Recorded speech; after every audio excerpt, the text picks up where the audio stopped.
ফায়াকুন কতবার পড়লে কি হয় আপনি জানলে অবাক হবেন।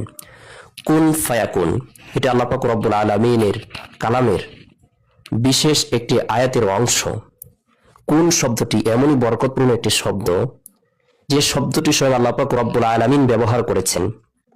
আল্লাহ পাক রব্বুল আলামিন কুন বলেছেন সাথে সাথে পৃথিবীর কুল কায়নাত, পাহাড় পর্বত, আসমান জমিন, লৌহ কলম, তারকারাজি, চন্দ্র সূর্য সবকিছু আল্লাহ তাআলা কুন শব্দ দ্বারা সৃষ্টি করেছেন। আল্লাহ যখন আসমান সৃষ্টি করতে চাইলেন শুধু কুন বলেছেন, ফায়াকুন সাথে সাথে হয়েছে।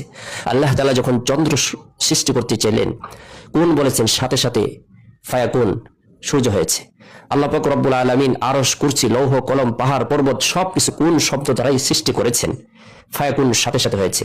আল্লাহ তাআলা যে কোনো জিনিস সৃষ্টি করতে ইচ্ছা পোষণ করেন, শুধু কুন হয়ে যাও, সাথে সাথে হয়ে যায়। সুবহানাল্লাহ, এটা আল্লাহ তাআলার কুদরত, আল্লাহ পাক রব্বুল আলামিনের ক্ষমতা।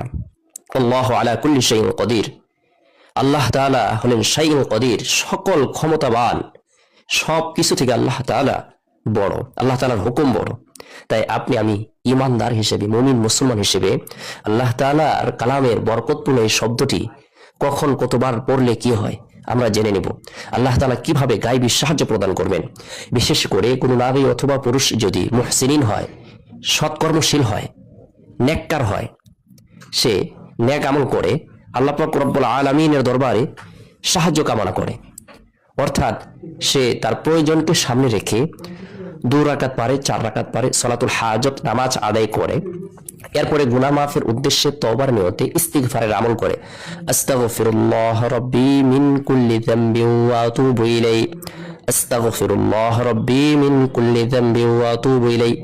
বরকতপূর্ণ এই ইস্তিগফারটি কোনো মুমিন মুসলমান ঈমানদার পরকাল বিশ্বাসী নারী অথবা পুরুষ যদি মাত্র একবার পাঠ করে আমল করে, যদিও তার গুনাহ সমুদ্রের ফেনা পরিমাণ হয় না কেন, মরুভূমির বালুকা রাশি পরিমাণ হয় না কেন, পৃথিবীর সমস্ত দিন পরিমাণ হয় না কেন, পৃথিবীর সমস্ত রাত পরিমাণ হয় না কেন, খাঁটি দিলে তওবার নিয়তে যদি ইস্তিগফারের আমল করে আল্লাহ তাআলা মুহূর্তের ভিতরে তার গুনাহগুলো ধুয়ে মুছে নবজাত শিশুর ন্যায় নিষ্পাপ করে দিবেন। তার হাতের গুনাহ মাফ করে দিবেন, তার চক্ষুর গুনাহ মাফ করে দিবেন, তার জিহ্বার গুনাহ মাফ করে দিবেন, তার কানের গুনাহ মাফ করে দিবেন, শরীরের অঙ্গ প্রত্যঙ্গের গুনাহগুলো আল্লাহ তাআলা খাঁটি দিলে তওবা করার কারণে মাফ করে দিবেন।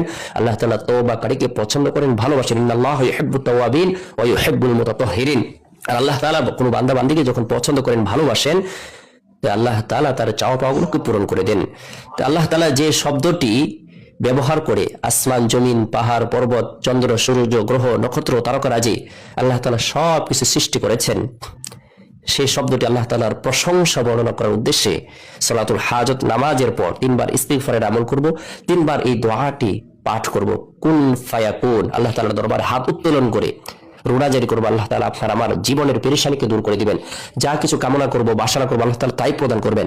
শত্রুর হাত থেকে, জালিমের জুলুম থেকে, অত্যাচারের অত্যাচার থেকে, হিংসুকের হিংসা থেকে, পরনিন্দাকারী পরনিন্দা থেকে আল্লাহ তাআলা আপনাকে আমাকে গায়বিকভাবে হেফাজত করবেন। আল্লাহ তাআলা আপনাকে আমাকে সকলকে আল্লাহ তাআলার কুদরতি বিষয়গুলো নিয়ে আলোচনা করার, স্মরণ করার, চিন্তা করার তৌফিক দান করুন।